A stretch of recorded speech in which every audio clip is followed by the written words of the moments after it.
नमस्कार व्यूअर्स। 2024 का ये साल लीगल फील्ड में कुछ ज्यादा ही दिलचस्प रहा। जस्टिस डीवाई चंद्रचूड़ की रिटायरमेंट से लेकर कोर्ट में चल रहे कंट्रोवर्शियल केसेस किसी इंटेंस चर्चा के विषय से कम नहीं थे। लेकिन इस साल हमने एक और चीज नोटिस की और वो ये थी कि 2024 में सुप्रीम कोर्ट का सुओ मोटो जुरिसडिक्शन एक रिकॉर्ड ब्रेकिंग हाई पर रहा, जब कोर्ट ने अपने डिस्क्रिशन से 12 केसेस उठाए। क्यों? है ना हैरानी की बात। शायद ही पहले कभी सुप्रीम कोर्ट ने खुद से किसी केस को सुनने की इच्छा जताई होगी। आपको बता दूं कि ये उनके इतिहास में सबसे ज्यादा है। जैसे कि सभी जानते हैं कि सुओ मोटो का मतलब कोर्ट किसी भी मैटर को अपने आप उठाती है, बिना किसी पिटीशन या अपील के। ये केसेस अक्सर न्यूज रिपोर्ट, एकेडमिक स्टडीज या कंसर्न सिटीजन्स के लेटर के जरिए कोर्ट के ध्यान में आते हैं। कोर्ट की ये पावर का यूज समाज के महत्वपूर्ण मुद्दों को एड्रेस करने के लिए किया जाता है, लेकिन इसका यूज अक्सर स्पैरिंगली होता है। अब अगर थोड़े से स्टैट्स की बात करें तो 2020 और 2024 के बीच सुप्रीम कोर्ट के सुओ मोटो इंटरवेंशंस में एक ड्रामेटिक राइज देखा गया है। पिछले 20 सालों में कोर्ट ने अपने सुओ मोटो पावर्स का यूज 66 टाइम्स किया है, जिसमें से 35 केसेस यानी कि 53% सिर्फ 5 सालों में उठाए गए। सिर्फ 2024 में ही कोर्ट ने 12 केसेस में अपना इंटरवेंशन दिखाया, जो एक साल में अब तक का सबसे बड़ा नंबर है। कुछ सुओ मोटो केसेस तो आपको याद ही होंगे, लेकिन इस वीडियो में हम उन सभी जरूरी सुओ मोटो केसेस की बात करेंगे जो इतने सीरियस और इम्पोर्टेंट मैटर्स को छेड़ते हैं, जिसे जानने के बाद एपेक्स कोर्ट खुद को रोक नहीं पाई और उन्होंने इसका सुओ मोटो एक्शन लिया। 2024 में सुओ मोटो जुरिडिक्शन का स्पेक्ट्रम जुडिशियल हाउसकीपिंग से लेकर सोशल जस्टिस तक एक्सपैंड हुआ। इस साल के पहले सुओ मोटो एक्शन की शुरुआत जनवरी में हुई, जब सुप्रीम कोर्ट ने जस्टिस अभिजीत गंगोपाध्याय और justice Soman Sen Calcutta high court bench के जजेस के बीच विवाद पर ध्यान दिया। जस्टिस गंगोपाध्याय ने एक केस में फेक शेड्यूल ट्राइब सर्टिफिकेट से मेडिकल कॉलेजेस में सीट लेने के मामले में सीबीआई जांच का आदेश दिया था, जिसे जस्टिस सेन की बेंच ने रोक दिया।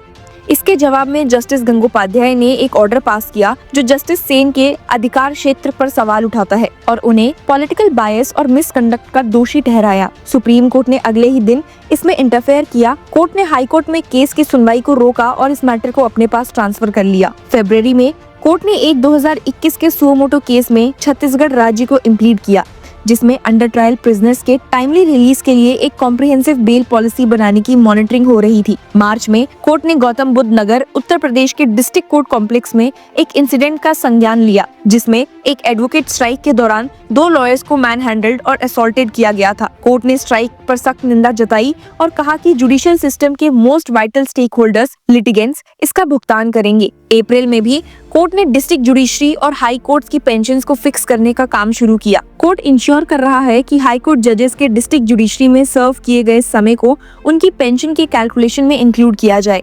मई में कोर्ट ने बॉम्बे हाई कोर्ट के एनेक्स और पब्लिक वर्क्स डिपार्टमेंट बिल्डिंग की डेटेरियोरेटिंग स्टेट को एड्रेस किया। कोर्ट ने अर्जेंट रिपेयर्स और रीडेवलपमेंट की जरूरत पर जोर दिया, ऑफिसेज के रीलोकेशन ऑप्शंस पर एक्सप्लोर किया और बांद्रा कुर्ला कॉम्प्लेक्स में एक नए हाई कोर्ट कॉम्प्लेक्स की प्लानिंग पर अपडेट मांगे। जून में कोर्ट ने मोटर एक्सीडेंट क्लेम्स ट्राइब्यूनल और लेबर कोर्ट्स में अनक्लेम्ड मनी की समस्या का सुओ मोटो कॉग्निजेंस लिया। गुजरात में ही रिपोर्टेडली 2000 करोड़ रुपए से ज्यादा का कंपनसेशन अब तक अनक्लेम्ड है। आपको बता दूं कि इस साल कोर्ट ने हाई कोर्ट जजेस के एक्शन को लेकर 2 और केसेस में अपना इंटरफेरेंस दिखाया है।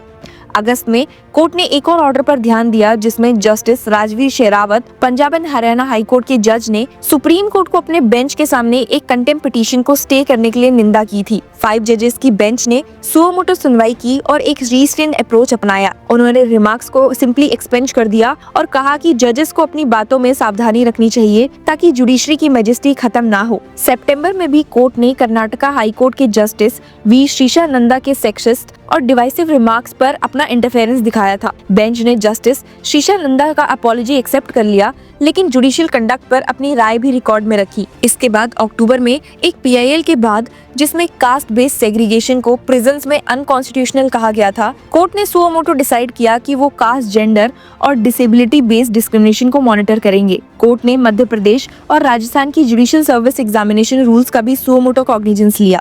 जिसमें विजुअली इम्पेयर्ड लोगों को एग्जाम्स में अपेयर होने से एक्सक्लूड किया गया था। कोर्ट ने एग्जाम्स को डिसेबिलिटीज के लिए एक्सेसिबल बनाने के लिए गाइडलाइंस इशू की और हाई कोर्ट्स और पब्लिक सर्विस कमीशंस को कहा कि वो प्रीलिम्स के लिए अलग क्वालिफाइंग मार्क्स और मेंस के लिए separate cut off marks set करे। सबसे प्रोमिनेंट इंटरवेंशन इस साल कोलकाता के आरजीकर मेडिकल कॉलेज के पोस्ट ग्रेजुएट डॉक्टर के रेप और मर्डर केस में था। कोर्ट ने ये कहा कि एक नेशनल टास्क फोर्स बनाकर डॉक्टर्स की सेफ्टी और वर्किंग कंडीशंस इंप्रूव करने के लिए गाइडलाइंस दी गई। लेकिन आयरनी ये है कि ट्रायल अभी भी पेंडिंग है और टास्क फोर्स का फाइनल रिपोर्ट अब भी आना बाकी है। अब 2024 के बाद अगर हम डाटा देखें और पिछले सालों की बात करें तो 2020 में कोर्ट ने 10 केसेस लिए, जिनमें से 8 सिविल केसेस कोविड-19 से रिलेटेड थे। ये केसेस माइग्रेंट लेबर्स की safety, mid day meal schemes के क्लोजर, प्रिजनर्स और प्रोटेक्शन होम्स में रहने वाले बच्चों की सेफ्टी पर फोकस करते थे। क्रिमिनल केसेस में शाहीन बाग प्रोटेस्ट में बच्चों का इन्वॉल्वमेंट और चेक बाउंस केसेस का एक्सपीडियस ट्रायल शामिल था। 2021 में कोर्ट ने 8 केसेस उठाए, जिनमें से 3 पेंडेमिक रिलेटेड थे, लेकिन उस साल कंटामिनेशन ऑफ रिवर्स और जुडिशियल इंफ्रास्ट्रक्चर पर भी ध्यान दिया गया। 2022 में कोर्ट ने सिर्फ एक केस उठाया जो डेथ पेनल्टी की मिटिगेटिंग सर्कमस्टांसेस पर गाइडलाइंस फ्रेम करने का था, लेकिन 2023 और 2024 में सुओ मोटो ज्यूरिसडिक्शन ने नए डायमेंशंस एक्सप्लोर किए। 2023 में कोर्ट ने 4 केसेस लिए, जैसे सुप्रीम कोर्ट ने इलाहाबाद हाई कोर्ट के एक ऑर्डर को स्टे किया जिसमें एक रेप सर्वाइवर की कुंडली का रिपोर्ट मांगा गया था, ये देखने के लिए कि क्या वो मांगलिक या अनलकी थी।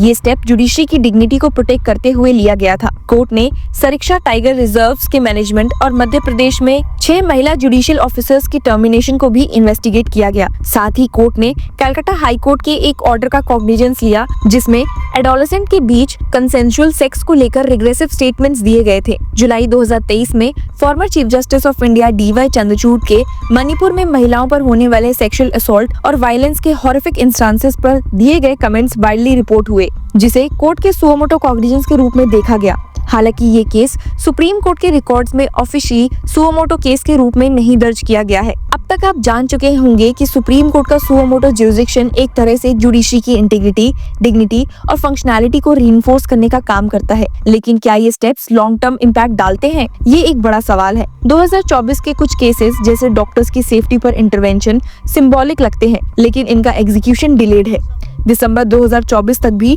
कोलकाता के रेप और मर्डर केस का रेजोल्यूशन पेंडिंग है और अगली हियरिंग मार्च 2025 में होगी। मार्क गैलेंटर और वसुजीत राम ने लिखा है, "We might call this Cinderella law. The court, as good fairy appears, unbidden to turn the tables on behalf of an obscure and resourceless victim." ये सच है कि सुप्रीम कोर्ट 1979 से अपने सुओ मोटो पावर्स का यूज कर रही है, लेकिन 2018 तक उसने सुओ मोटो केसेस का अलग से डाटा रिकॉर्ड करना शुरू नहीं किया था। 1994 से 2018 के बीच का डाटा गैलेंटर और राम के क्वालिफाइड होप चैप्टर से लिया गया है। सुप्रीम कोर्ट का सुओ मोटो ज्यूरिसडिक्शन एक पावरफुल टूल है जो जुडिशियल इंटीग्रिटी और पब्लिक ट्रस्ट को स्ट्रेंथन करता है, लेकिन इसका असली इम्पैक्ट तभी दिखेगा जब इंटरवेंशंस टाइमली और इफेक्टिवली कंक्लूड हो, वरना ये भी एक सिंबॉलिक जेस्चर्स बनकर रह जाएंगे। अब आप बताइए, आपको क्या लगता है? Share your views in the comment section and keep following Law Chakra.